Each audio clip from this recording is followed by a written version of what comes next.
Coming to you from our opulent and luxurious 4x8 refurbished room closet at the national headquarters in Indianapolis. With duct tape studio lights and a mic that you barely can hear, we hope to entertain and educate you. This is the Tango Alpha Lima podcast. They call me crazy cause I'm facing all my giants. They try to scare me into thinking I can fight it. They tell me I should never even think of trying. But that's just me, I'm gonna live out in defiance. Hello, and welcome back to the Tango Alpha Lima podcast. And the world has not yet ended, so I guess the dude abides. I'm Mark Seavey, the Special Projects Counsel at the American Legion, coming at you from American Legion National Headquarters Autonomous Zone, ALHAZ, where we have no warlords, no nightly festivities, but we also don't have any children, so it's nice and quiet. Come and join us anytime you'd like. However, as always, I'd like to start with apocalypse news because you know that every new week brings in some calamity or fresh harbinger of death. So in things that will end up killing you news for today, we go to the cocaine-addicted feral hogs in Italy. Per the Business Insider, a pack of feral hogs found and destroyed $22,000 worth of cocaine that was hidden in a forest in Tuscany by a gang of suspected drug dealers. The boars dug up the drugs and broke into the package, spreading thousands of dollars worth of cocaine across the Tuscan forest. Officers learned that the cocaine stash after placing a wire on a member of a suspected drug gang and heard them complaining about the wild boars' destruction. Big fan of cocaine-addicted boars. I've had enough with murder hornets, whose so far death total is 0. So I, for one, welcome our new cocaine boar overlords and look forward to their excellent regime that's coming forward. It's like Kodos and Kang from The Simpsons. I am totally looking forward to it. Yes, that's such a great reference. That's a whole new flip on Hog Wild. Our porcine overlords are coming. So I want some of that bacon. I want some of that cocaine. Well, that's what I was bacon. Bring that here to Indiana. We love us some bacon here. So I'm joined, as always, by my two co-hosts, Ashley Gorbolja Maldonado from our nation's capital in Washington, D.C., and Jeff Daly from Hollywood, California. Ashley is a former MP in the Ohio National Guard. And according to the article in the American Legion magazine this month, she collects vintage books. I have here my first edition Cyrano de Bergerac from 1898, which I collect as well. So we'll get into that. I also have a French edition that's a first edition, and I have a playbill, all Cyrano de Bergerac. It's about an ugly infantryman who likes women. I mean, so much about you. Yeah. Yeah, I do collect a lot of old books. And also, of course, we're joined by Jeff Daly, who I think my favorite thing here, and we're going to have to discuss it at some point, but once drove across the country as a Hershey's Kissmobile ambassador, which is just the sweetest job ever. It's spectacular. And we were never allowed to use the phrase Hershey Highway, just so you know. I'll bet you can. What, how does one get to be the ambassador for the Kissmobile? And is that like a step up or a step down from like the Wienermobile? Well, that was a job that was when I was in Chicago and I was doing the Second City thing, and I worked for this marketing company, and we did installations in the park for big festivals, and they were like, "How do you feel about driving across the country?" And I'm like, "Well, whatever." And so you interview with the marketing company in Chicago, then you go to Pennsylvania and you interview with Hershey's, and off you go. I drove cross country once with when I worked for the NRA. I drove cross country in this huge truck with a bunch of dead deer heads. They were like stuffed deer heads in the back of this thing, and we would go to like fairs and festivals. And the one that I went to was in Chillicothe, Ohio. And if you've never been to the Chillicothe, Ohio fair, you absolutely got to go. But they had grandstands set up, and they gave an entire class on how to gut deer. And I was just standing there in amazement as children and old people and everyone sat there in rapt attention in Chillicothe watching them dress a deer. Now, I was that a say it's fair? really important to know where your food comes from, and I have definitely Right. had that experience in Ohio. And a fun fact for the audience, Chillicothe was actually the first capital of Ohio before Columbus. So Wow. Chillicothe, yeah. And there's a, what is it? It's Camp Sherman that's down there. I used to do Okay. Best Warrior competition and do sponsorships down there. So it's some hilly terrain. So I'm not shocked and awe that you witnessed some venison masquerade. Yeah, I'm a big fan of Zanesville, Ohio, which is where I usually It's a stop river town. when I drive from here to Washington, D.C. That's usually my stopping point. I'm a big fan of the departing flights from Ohio. That's what- You're a big fan of the Columbus Airport, are you? only the departure. Yeah, I'm getting out of here. So Ashley, just real quick, in the story in the magazine about collecting vintage books, tell us a little about your collection. Sure. So this kind of like started, I've been collecting weird knickknacks for a long time. Like I have an old jewelry set, like a whole like mirror, brush. I used to spend like my weekends, instead of like, I don't know, doing anything normal teenager things, I would go to this large place in Medina, Ohio. It's called the Medina Antique Mall. And I would just roam through booth after booth, and this is just this huge kind of just exposition kind of open center, and I would just find things, and books ended up being kind of just like this cool little niche I would just get lost in. So I have like an old 1950s edition of The Wizard of Oz. I've got Gone with the Wind. My oldest book is from the 1880s or so, and it is a poetry, literature, and art and religion. It's got like poems from Waldo Emerson. I'm trying to think. Edgar Allan Poe. So I've got like just kind of an array of different things. Nice. But when I find things, I find things like I have old like ship liner trunks and stuff in my house. I'm trying to think. I've got old vintage jewelry. Just kind of something that I really have grown fond of, and I've always loved the search and finding things. So books, of course, were my escape as a child. So to now find like all these books across generations is something that I've always admired, and now I collect. Not a big robust collection. I mean, I got for those at a yard sale for $1.50. I got a second edition of The Descent of Man here by Charles Darwin, which that's awesome. Pretty cool little thing. I like collecting books, so for $2.99, cool. For $2.99, I can get that on Kindle app. So.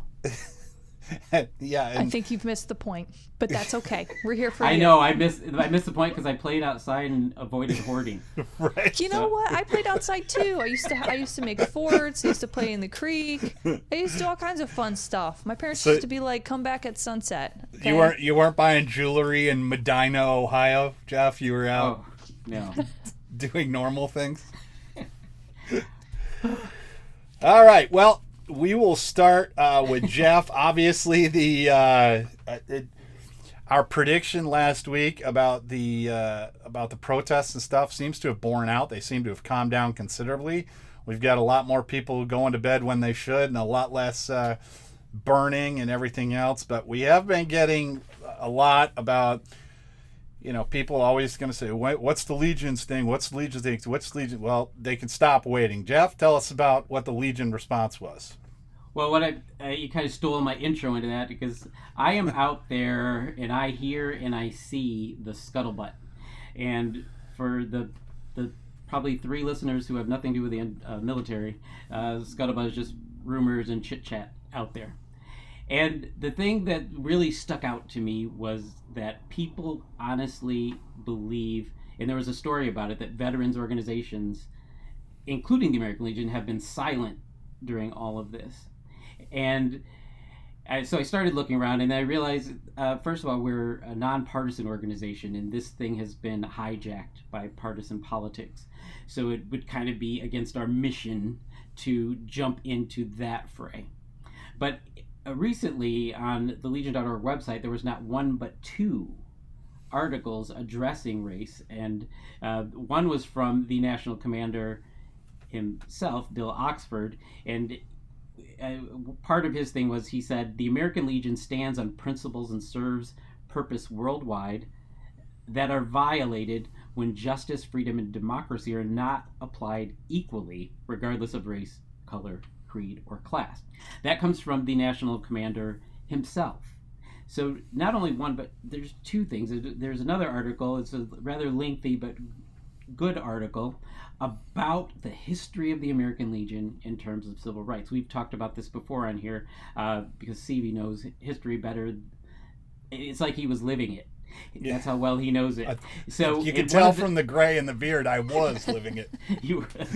So in that article, they the quote I have is too long, but it was a national resolution that's still in effect, expressing firm support of equal rights and opportunities without distinction as to race, color, creed, or class.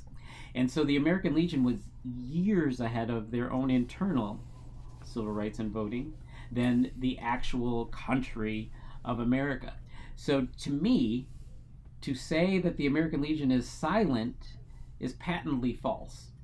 To say that the American Legion doesn't have a position may own the main problem that I see that the American Legion may need to look at is we're not amplifying it enough so that people don't understand where we stand and what we do, because we're not carrying a banner that says the American Legion in a marching protest, but we have significant influence over legislation and a large body of human beings who are active in their communities. And I think those are kinds of grassroots things that that encourage long-term change. So that was my response to people. Actually, I typed a lot longer than I even spoke right now because things just fall out of my mouth and through my fingers.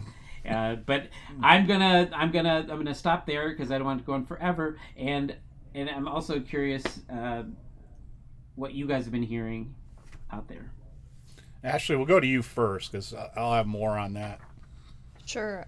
So recently I had shared an article that Task and Purpose had put out regarding I think it was entitled along the lines of like deafening silence from veteran service organizations. And I remember reading it and just kind of taking a step back from it and understanding that what our organization is and big picture, and how there's a lot of things going on right now. And as I took that step back and I understood like who the authors were for that document, or I'm sorry, that blog, I understood where they were coming from. And I think in the grand scheme of everything happening right now is that we need to take this opportunity to expand our paradigm, expand the way that we see the world and seeing the world through other people's eyes, and practice acceptance and kindness towards one another, because as a veteran community, we have that that call to action, that selfless service, these values that are innate to us, whether you served in the Air Force or the Army, or you're a Marine or a Navy or a Coastie or newly found Space Force. I mean, there are these common threads that bring us together, and I just want others to understand that the American Legion and all of our brothers and sisters of arms, like, this is our opportunity to stand together, and that we just have to understand what we can and cannot do. And I think that the American Legion has definitely been around quite a while, and they've been helping folks near and far. So I just ask that people just kind of expand their paradigm and understand the issues at hand and like what our mission is as the American Legion. Yeah, and here's my problem is that structurally speaking, the American Legion is not a top-down organization. It's not as if the American Legion National Headquarters says, do X, and then everyone is ordered to do X. We're not the general in charge of the armies. And if you look at our programs, whether it's the Riders or baseball or Boys State or any of these things, other things, they start as state-level programs. The states do the programs, and then they trickle up. And when there's enough sufficient forward progress, like in Boys State, once you have 8 or 10 Boys States, it makes sense to adopt it as a national program.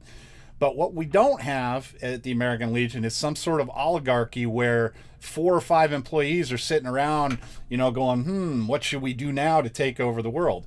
So people were saying that the American Legion is silent, and I read that article too. The American Legion wasn't silent. You just didn't see something from the national headquarters because we don't dictate to our posts and our departments what to do. It's got to start with them. So I started seeing things like I saw there was some boys state and girls state people from Rhode Island that put out a statement that we believe X and we're really pushing for it. And then I saw Kansas did it. And then I saw posts and departments. And that trickles up. Now, yes, the American Legion could have come out right off the bat and said, this was our resolution in 1923, and we're going to reiterate it. But people are going to want to know what we think now. Well, again, we don't have a secret cabal of people sitting in an upstairs room here. We have to hear from our people. So, would I have liked the statement that we put out? Would I have liked it 2 weeks early? Yeah, but that's not the way the American Legion works. We run off resolutions. We run off what the grassroots tells us. So, and it's the same thing that we get complaints from people on the other side. It's like, when are you going to tell American Legion posts across the country to open up? Enough with this Corona stuff. And it's like, we didn't tell posts to close, and we're not telling them to open either, because that's got nothing to do with the national headquarters. The national headquarters encourages people to follow their state and local rules. We don't tell people what to do. So that article I thought was really unfair in that sense, because the national commander, he put out a statement about the destruction to the stuff that was written on the World War II memorial. Well, the American Legion helped build that memorial. We helped push it through. We have resolutions supporting the World War II memorial. We have all these things. The American Legion does not have a resolution on the books about George Floyd or Black Lives Matter or protesting or any of these other things. So to think that the national headquarters is just going to come out of left field and issue a statement, that doesn't work for anyone. The American Legion is a group of 2+ million people, and it's got to trickle up. It's not a trickle down thing. So, I think what we did was the right thing to do, and I get people wanted us to do it faster, but come on, people, give us a little slack. It's not as if we're indifferent to what's going on. Jeff? Well, I agree with you, Mark, and I will say that it is coming from the grassroots, and it is trickling up. The commander of my post, Jennifer Campbell, put out a statement on we put it out through all of the social media of our social media venues, our post social media venues, and it had an impact. I mean, obviously there are people who didn't agree with the position, but I think overall what it did was it definitely, whether you agreed with it or not, Jennifer Campbell led the discussion in the veteran community, at least in California. So, and then I would say that from that, there have been more and more discussions, and from that, it trickled all the way up, and then just like you said, then it comes from national. And I will say one of my favorite people in the entire American Legion, and I say this without reservation, but is you. But I was going to say Autry James, your judge advocate there in California, who is one of the judge advocate. He is one of the smartest people I've ever met in my entire life. Mm-hmm. He's a prosecutor in Oakland. He is African American, if people didn't know that, and he's had a lot of good things to say about this. And everyone's like, you should listen to what people are saying. Well, I'm listening to what people are saying. I listened to Jeff talk about Tupac quotes for as long as I could the other day.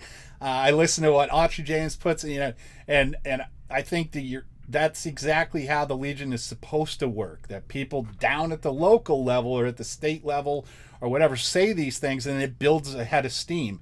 But to think that the American Legion is going to come out with a statement on something we don't have resolutions on, we just don't have the authority to talk about these things until we're given the authority by our masses, and we just didn't have it. So thought the article was unfair. I'm glad we seem to have gotten past that. And like we said last week, there are Legionnaires out there marching every day.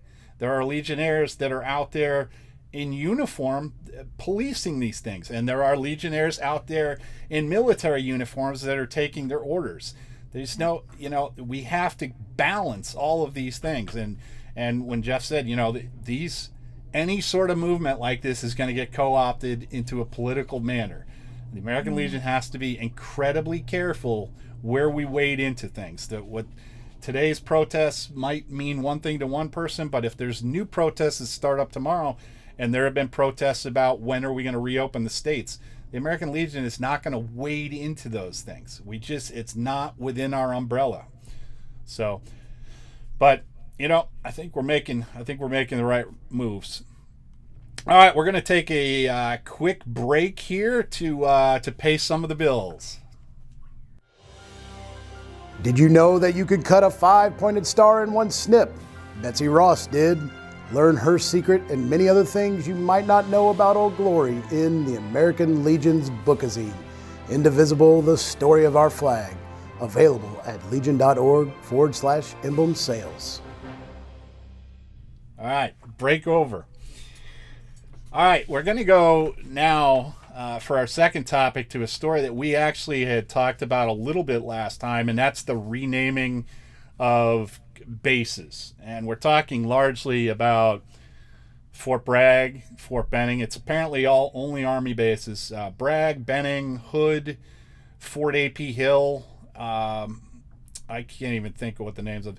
And the big discussion now is that being named after Confederate officers. Now, historically, I think one can probably understand why they were named after Confederate generals, in the sense that these were largely located in the South, and it was in the build-up to World War I and then World War II, and we needed to have the local people involved and everything else. That time has obviously passed, and so now there are some who argue that we should keep it for historical context. I mean, Fort Bragg, when I think about Fort Bragg, the last thing I think about is Confederate General Braxton Bragg. Never once in my entire life have I sat around thinking about Braxton Bragg. It wasn't my thing. But if they're going to rename them, and it looks like they may, today Mitch McConnell had said that he's okay with renaming military bases. But I don't have an opinion on any of that. But one thing that's coming out is that there's discussion about naming the bases after Medal of Honor recipients. And in particular, Fort Hood, that we're going to talk about later because they've been having a pretty rough week. But they were talking about naming it after Master Sgt. Raul Perez Roy Benavidez, who I actually had the pleasure of meeting him at the Bush inauguration, which does show you how old I am. The first Bush inauguration, I was escorting him around, but he was a Special Forces guy in Vietnam. In 1965, he stepped on a landmine during a patrol and was evacuated to the United States. Doctors at Fort Sam Houston concluded that he would never walk again. Stung by the diagnosis, this is from Wikipedia here, it's stung by the diagnosis as well as flag burnings and media criticism of the U.S. military presence in Vietnam that he saw on TV, he began an unsanctioned nightly training ritual in an attempt to redevelop his ability to walk. He would get out of bed at night against doctor's orders. He would crawl using his elbows and his chin to a wall near his bedside, and with the encouragement of his fellow patients, many of whom were permanently paralyzed and missing limbs, he would prop himself up against a wall and attempt to lift himself unaided by wiggling his toes, then his feet.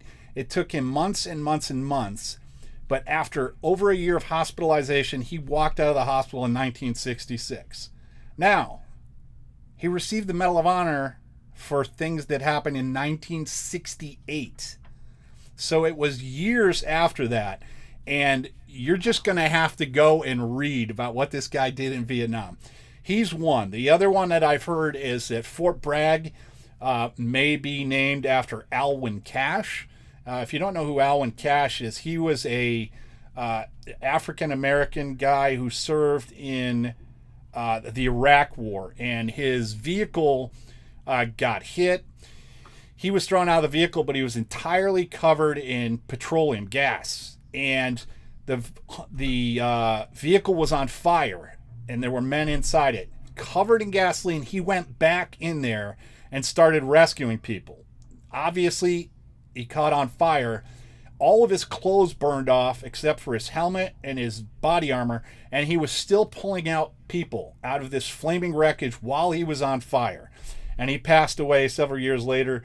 He's actually in the news today because his son has recently enlisted in the Army, and he's about to graduate from Fort Benning basic training. So my hat is off to you, my friend. I have always believed that Cashe should have received the Medal of Honor, and it would be just, it would really warm my heart if they do rename Fort Bragg after him. But what do you guys think about this renaming the bases? Well, the first thing I want to say is that the first gentleman that you spoke about is making me feel incredibly lazy with my COVID workout routine. I can't get myself to do like the push-ups that I say I was going to do every day, like the 30-day challenge. And he literally rebuilt his ability to walk, right, starting with his toes. Right. He started with his toes. So that mentality shows that I believe everything that he did leading up to getting the Medal of Honor, because that's that kind of mindset that can be an inspiration to anyone with his name on the building. And I hope that if they do rename these buildings, and I kind of hope they do, that these stories get out there as well. You said you didn't. I never knew what brag was until I saw it spelled. I thought maybe the Army was boasting. I never knew what any of these names mean. Hey, at least I know how to spell. I mean, once I saw it, I was like, oh no, that's a name.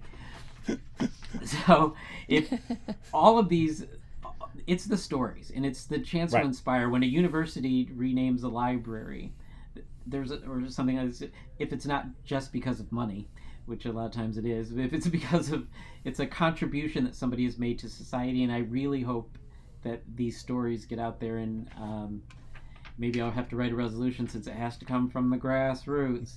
But maybe the American Legion could make these stories well known when and if these names change. Yep. Ashley?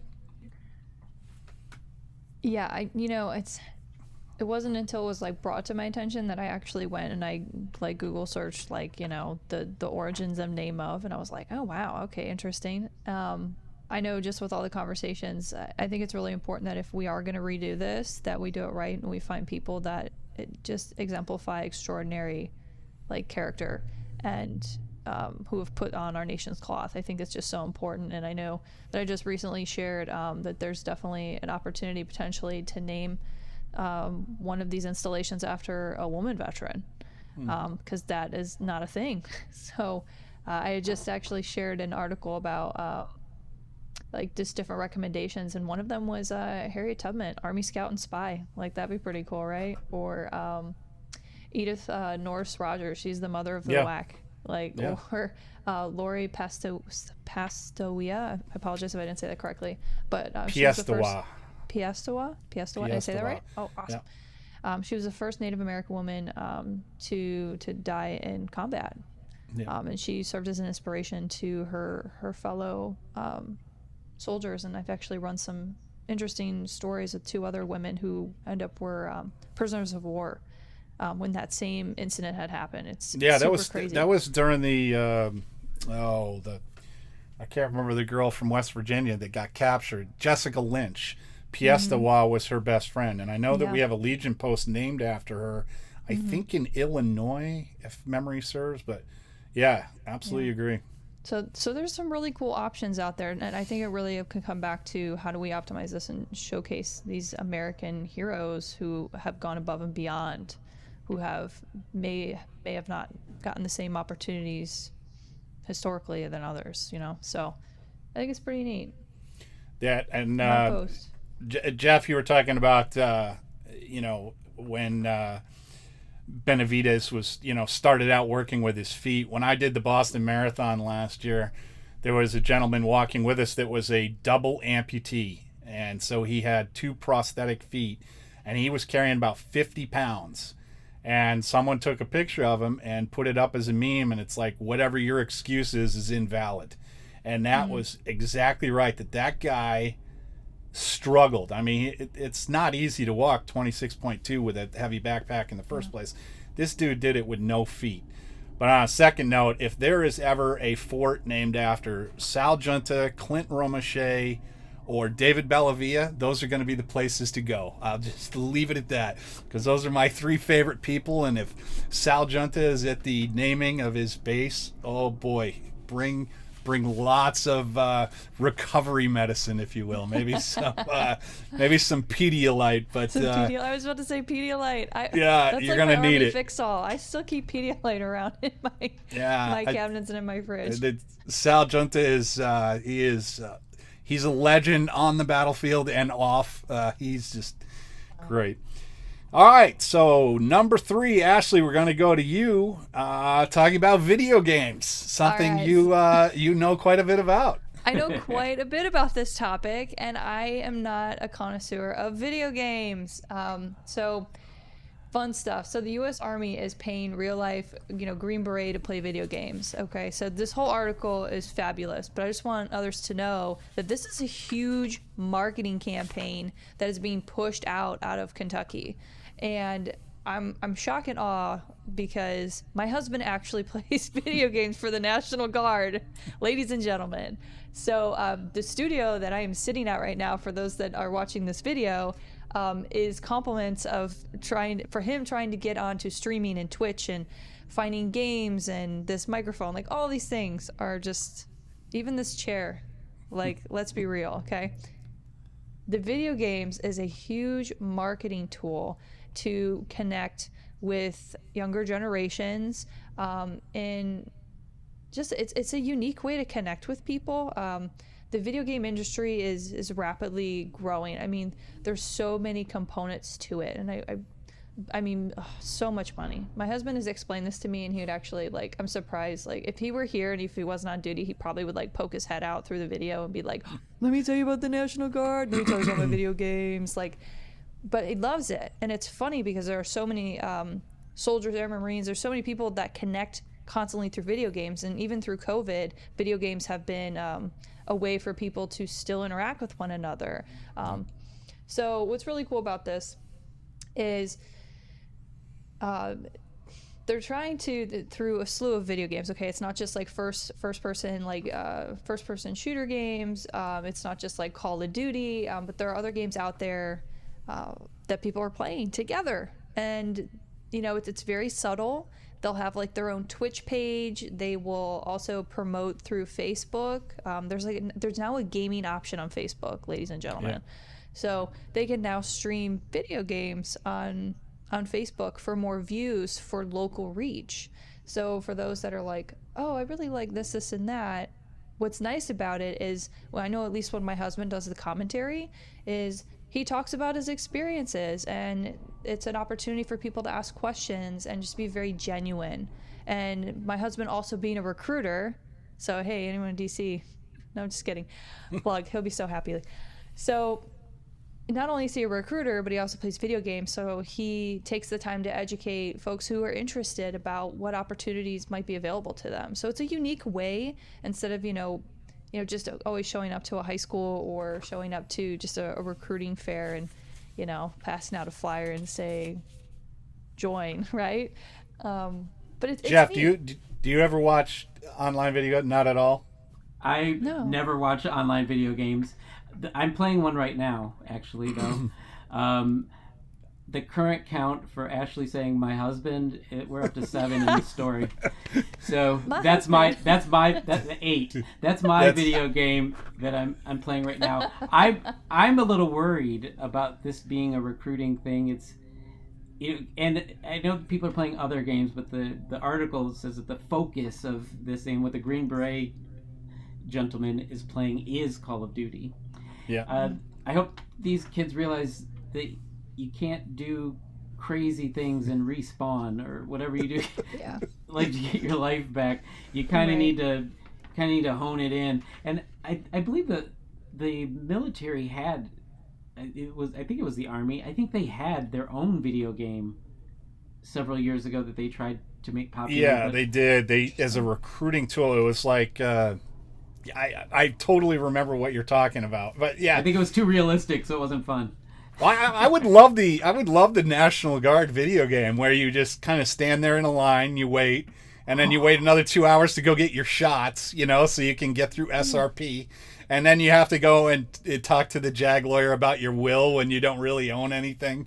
Like a National Guard one would be great. And it's like you're watching the clock most of the time to figure out when the game's going to be over and you could go home. Yeah, it'd be perfect. Perfect. I will say. I don't know what duty day you're describing, but I'm jealous because I don't think I ever really had a duty day like that. Oh, those mu to five weekends where you're sitting there on a Sunday in football season and you don't seem to be. No idea what's going on. You know what? I had soldiers who would find a way. I'm telling you, they would be like hot spotting it up, like putting their phones, waving them back and forth, trying to get a signal. Yeah. But I did want to comment. I know Jeff brought up a good point in regards to the realism of all of this, and what's important is at least from my understanding, and at least watching my husband interact and having having some little bit of a knowledge, that he pretty much debunks most of the things that are incredibly unrealistic. And there are some fun videos out there of military personnel reviewing games, and they're just no, you don't know, you would never roll like that, you would never put your weapon into the dirt like that, that's game over, no. Right. But there's some really fun videos out there of military folks reviewing these, and know that these conversations are being had in these forums. It's really neat. As a marketer myself, I'm always just kind of a little skeptical because I'm how are you guys measuring Twitch? How are you measuring this? And I don't know. We'll see what happens. I will say that the other day I sat there with 137,000 other people and watched a middle-aged guy play an NCAA football game from 10 years ago. He was a national champion. Shout out to Gus Duggerton, the head coach of the Tennessee Volunteers. He'll be playing in the national championship game again, I think tomorrow. But cool. I never thought I would be a guy to watch it. I talked to you earlier about it, Jeff. I go to bed at 8 o'clock. Last night's game was the SEC championship game. It was on at 9:30. I stayed awake to watch a grown man play a video game. I'm telling you, there's an audience for it. An old video game. Old video. It's not even a current video game. Audience. All kinds of games. My husband, that's 10. He tries to explain to me how Twitch works and how the platform will, depending on what game you're playing and how many people are playing that game with you, it either saturates or it unsaturates your visibility. So finding a cool niche game where you are a standout versus going into Call of Duty, for example, that's a very popular. So there's a lot of strategy that goes behind it that I've been kind of trying to piecemate together for a while now. I mean, he just got this space game and he's just got all these contraptions, and I was what are you practicing? Are you trying to become a Space Force recruiter? He's gonna laugh when he hears this. I think he's not home. Wait, who's gonna laugh? My husband. 11. I love Jeff, you so much. You are winning, dude. You are totally winning your new game. I'm starting to twitch watching out for. All right, let's take another break here to pay the bills. So you were discharged with a 20% disability rating, but now you can't hear so well and need help. Contact an American Legion service officer. Service officers are free of charge and they help all veterans. Find one near you with our online tool at legion.org/service officers. All right, people, we are on to the rapid fire, and we're going to at least start this with the Fort Hood edition. As I mentioned, Fort Hood not having a great week here. First article is from Military Times. 9 Army families are suing their privatized housing landlord at Fort Hood, Texas, alleging the company failed to fix their mold-infested, dilapidated housing, sickening their family and causing hundreds of thousands of dollars in damage to their belongings. Here's the quote from the attorney representing the family. Fort Hood is nicknamed the Great Place, but service members and their families have discovered that living there is anything but great. Excuse me. Instead, many service members' time living there has been marred by neglected, filthy living conditions in on-post housing that has caused the service members and their families injury, personal property damage, illness, heartache, and insult. Ashley, what do you think about this one? I agree. So I get upset about these situations because these are military families who are, being uprooted every so often, right? And they're going into subpar housing, and then they're expected to also, put up with all of the military life of their spouse or partner. And then there's children in those houses. So as my public health background, like all of the red flags are just, all the beeping sounds as red flags. It makes me upset. Very upset that this is happening and it's being allowed. Jeff? I'm currently a resident property manager. And when I hear the word mold, I panic because I know it's going to be a huge PETA in my life. Yeah. And it's interesting to me that the government allows this to go on, because let me tell you, when you see government subsidies to help people who need help in housing, one of the things the landlord hates is that now that the government, if they get an inkling of a complaint, they come and inspect everything. So in the private sector, the government puts a hammer on landlords, but contracted on base, they're allowing these people to live in mold, which is completely unacceptable. And it makes me wonder about the nature of these contracts and how people are related to other people that are getting them, because it doesn't make any sense coming from a government that I know takes those kinds of offenses really seriously. And I mean, I hate to wear the tinfoil hat of corruption, but I sense that there's some going on here, and There's something needs to going be on. rooted. It needs to be rooted out. To have 11 neighborhoods with over like almost 6,000, just shy, like, we're 5,500, like that's crazy. That's unprecedented. That is a community emergency. Like, that's not right.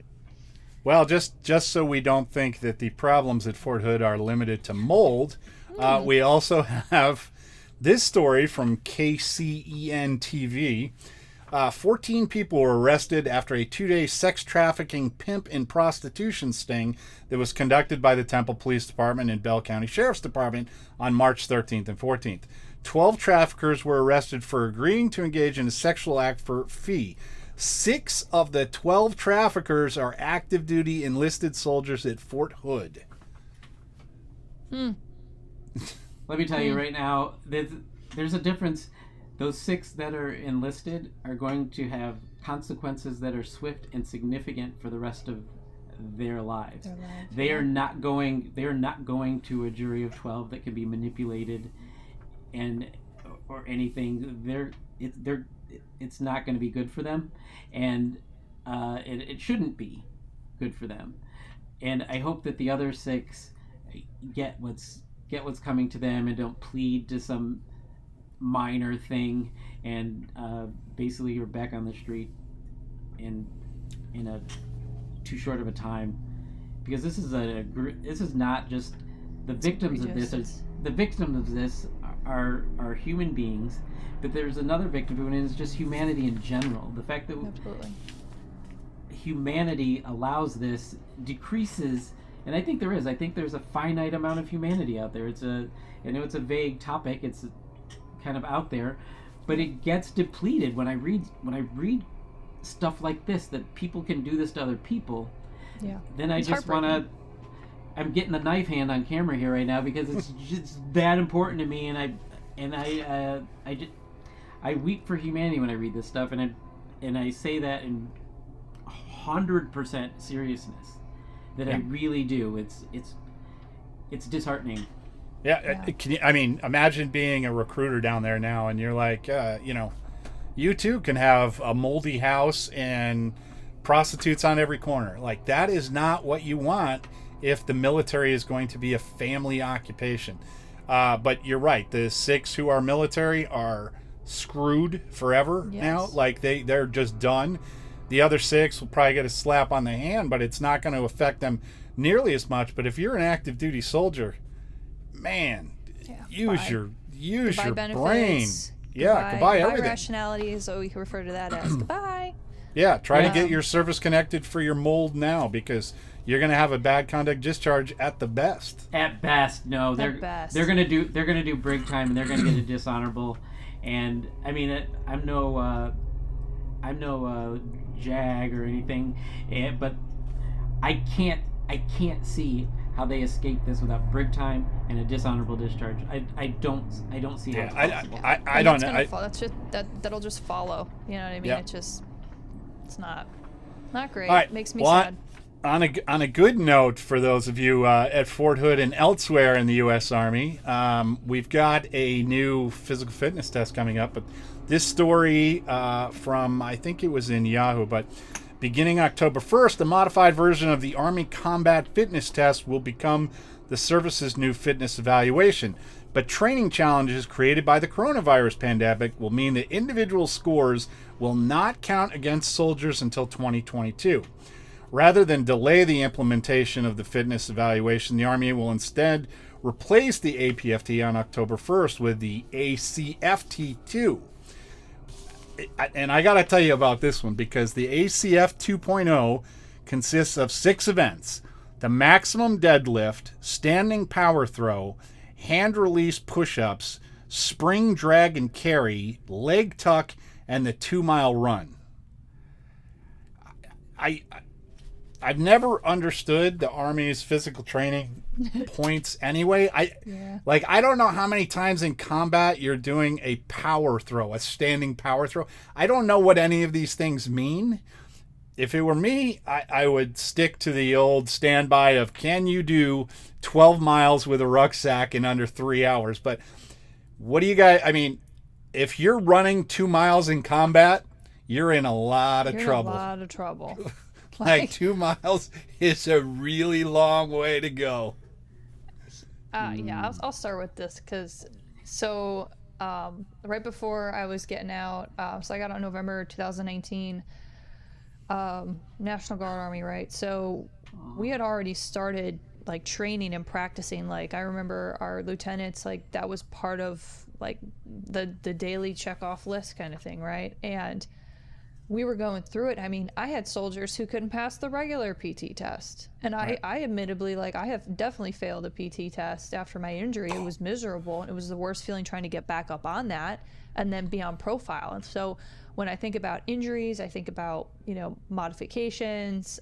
Absolutely. If you have to run 2 miles and you're in combat, you're in wow. Like, that's something like out of a movie, because the way the modern world works, especially in MP land, like, we are mount and dismount off of vehicles, and you're not getting off that vehicle. And if you got to run 2 miles, I cover sectors of fire at that point. you guys are killing me right now. Well, you're 3 mile, right? Yeah, it's always been you're 3 just miles. 3 mile. And you're training above what you would do, what you would have to do. You don't have to run 2 miles to get the benefit of having the lung capacity to do that and to do your rucks. No one's going to stand around for hours and evaluate a ruck run. Going to disagree with the health benefits of being able to do the task. Right. My argument is less that I've seen some dudes that could run 2 miles a hell of a lot faster than I ever could, but they're also like 6'2" and weigh 115 pounds. So if one of us got hit, I don't know that they could carry anybody out. I like the fact that the physical fitness test is at least going towards things that are useful in a military situation. Like I'm a big fan of obstacle courses. It would be nigh on impossible to make a obstacle course at every base that was exactly the same so you could test it. But I like the fact that they're going towards an actual goal that has something to do with your job. I'm just not entirely sure. I don't even know what half of these things are. So, Right, I for think example, Mark, like the hand release, like push up, like it was super awkward to do because it like defies all of the rules of push ups, right? So like you're going down, you're coming back up. But what was interesting is every time we ran ranges, that you do that same motion, like when you're getting up from like, you know, shooting, and right. So like it was really interesting. So like having a little bit of the background and watching how some of these would be useful, yes. Like I really like the dragon carry. I think that one's really important because, like, you know, we have the dragon harness, we've got all these different you know, tools. Like, you know, I'm 160 pounds. Am I going to be like really throwing somebody over? No, I'm going to be dragging them because I got power booty and I got power legs, baby. Like that's what I'm going to do, and I'm going to solicit my friends and we're going to get that person out of there. I have zero comment. I have zero comment on Ashley's quote unquote power booty. I'm sorry, it's the truth. Like I could drag, like I could like drag weight, I could pull weight, like, but like, you know, when it came to like putting weight on my shoulders, like I could carry, you know, the ruck, I could carry, and I could do all of the tasks, but prolong, like I definitely didn't see myself carrying like my 200-pound battle next to me, who happened to be a man. Like I didn't, like I would be fixing up some contraption to like figure out how to like use a lever. I don't know. I'd be like trying to get illiterate. I'd be like dragging him on that. I'd attach him to it. Like I'd figure something out. I don't want to drag on what's supposed to be rapid fire, but I will say that if these things are so important, why is the Army delaying it? Because people aren't up for it. People need to get up for it. Now, people need to get up. Now the Marines have their own problems. They have people dying right now doing training. So there's probably a thing in the middle. But I don't think you should just get rid of your standards because people aren't living up to them. You get them up to them. I mean, you shouldn't be killing them while you get up to them. But you should be getting up. So like we're here and we're here. Let's try to get here. I think from a logistics standpoint, they didn't realize how long the actual test would take. So for a drill weekend, that test would take out a huge block of time because I think it was like 7-8 minutes. Like, I can't per care test if they're saying it's important. I can't care how long it takes. If they're saying it's mission critical, then put it in the mission and get it done. That's just how I feel about that whole situation there, CV. You're the lawyer. Tell me how you really feel. Yeah, look at Jeff getting all fired up. No, I agree with you. I agree with you. Fired up at rapid fire. I didn't want to be that guy, but I'm glad you are that guy. Like, I agree. If you got a standard, stick to the damn standard. There's no excuse. Coronavirus or no coronavirus, just get out there and start training. All right, let's go to our last one, a rapid fire, and this is a sad one, which we hope will get rectified by the time that this actually airs. But there is a missing soldier at Fort Hood, and this is from CBS News. The reward to help find missing Fort Hood, Texas soldier Vanessa Gillen has doubled to $50,000 nearly 2 months after she disappeared. The search for Gillen has attracted nationwide attention, including support from Congresswoman Sylvia Garcia and actress Selma Hayek. The Army CID said that Gillen, 20, had not been heard of since April 22nd. She was last seen in the parking lot of her military unit's headquarters in Fort Hood wearing a black t-shirt and purple fitness-type pants. Her car and room keys, identification card, and wallet were found in the armory room where she was working earlier that day. She had claimed that she'd been sexually harassed by a sergeant. There's no one knows if that's related to it or anything, but boy, I hope we find her soon. That is just a sad case, and the family's concerned because she just disappeared from a military base, which is, I mean, if we're doing 100% checks at the gates and everything else, I don't know what's going on. How did that get missed, right? Yeah, but I'm the biggest fear I had when we decided that we were going to do this story, because on the same piece of paper, we're talking about that human trafficking ring in the same place.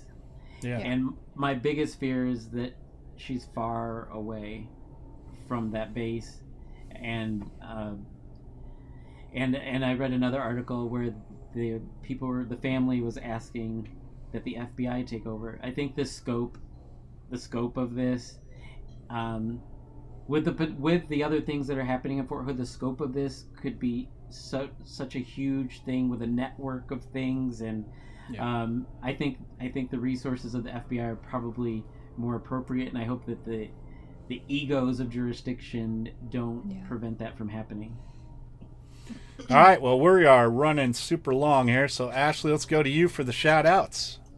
To echo sentiment, I want to give a shout out to their family and all the folks that are supporting Vanessa and finding Vanessa, because this is important. And to Jeff's point, these things are really devastating on the humanitarian level, and we need to fix it, and we need eyes on, and we need to find this young lady, and we need to right the wrong and get her squared away. And I just want to give a shout out to the families or anybody else who maybe can't find a loved one potentially due to human trafficking or is missing.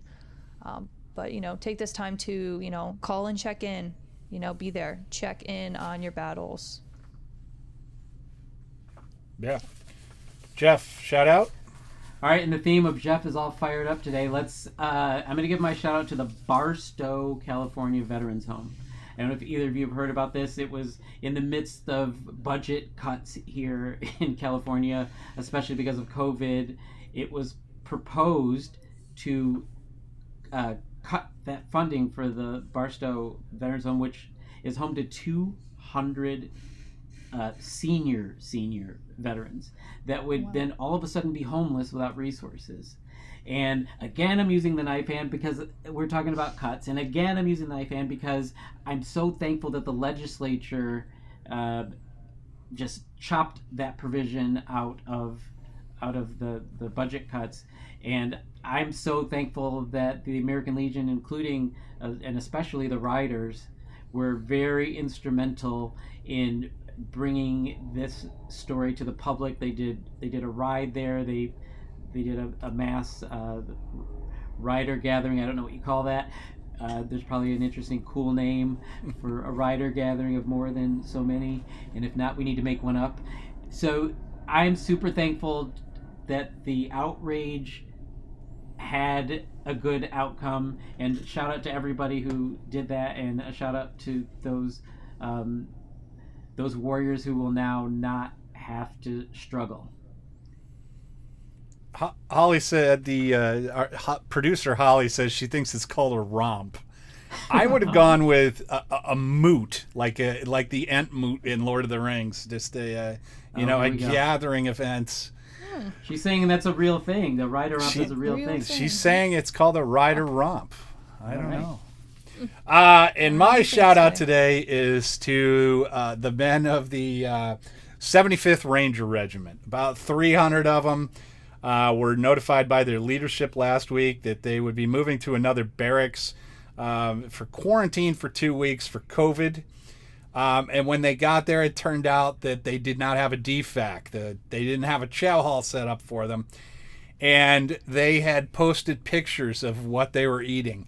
And if you've ever seen the Fire Fest, I don't know if you remember the Fire Festival, the sandwich that these Rangers are getting looked exactly like the Fire Festival. It was 2 pieces of white bread with 1 thing of American cheese and some roast beef that looked incredibly questionable. And so these guys did what any good American would do, and they started a GoFundMe. The GoFundMe has received a ton of money. And one of the things on there, it didn't mention it, and then I got later in it, it appears that they're just ordering all kinds of food from Jimmy John's. So shout out to Jimmy John's, shout out to the 75th Ranger Regiment, and a shout out to everyone else who has donated to the GoFundMe. The story is on SOFREP, that's SOFREP.com. That's the Special Operations website. The story is fairly funny. I laughed when all the millennials got their 2 pieces of bread at the Firefest. And if you haven't seen the Firefest documentary on Netflix, it is 100% laugh out loud funny. But come on, man, this is the Ranger Regiment. Those guys need like 6,000 calories a day. And you're giving them a sandwich that wouldn't even placate my 2-year-old for 20 minutes. Come on, Army, get it together. Get them a DFAC, get them some food. Although now they got enough money to get Jimmy John's every day, and Jimmy John's franchise. I applaud them. Like you think there's like one dude on a Jimmy John's bike who's riding over there with 400 sandwiches strapped to his back, or what do you think they got going on there? My bicycle. Yeah, I mean, like usually when you get 200-300 guys out in the field, that like the Roach coach will show up selling something. You'd think they needed that, but all right, folks, that is all we have here from the American Legion headquarters autonomous zone in Indianapolis. Stay safe, stay home, stay happy, and Legion on, guys. I will see you for a special edition coming up here. And everybody say goodbye to Goofy. And what was the final count on Hubby? Was it 11? I only counted during that segment, and I think because it was a video gaming segment, and that's the only video game I play, is Connie actually saying my husband. A shout out, because the only thing we've seen of the husband. I think it was almost a dozen. I think his butt did make a cameo in our last video, so if you really want to know, that was it. Other than that, he's just my husband. Approved. All right, everybody. Stay safe, stay home. We'll talk to you guys later. Bye. Bye.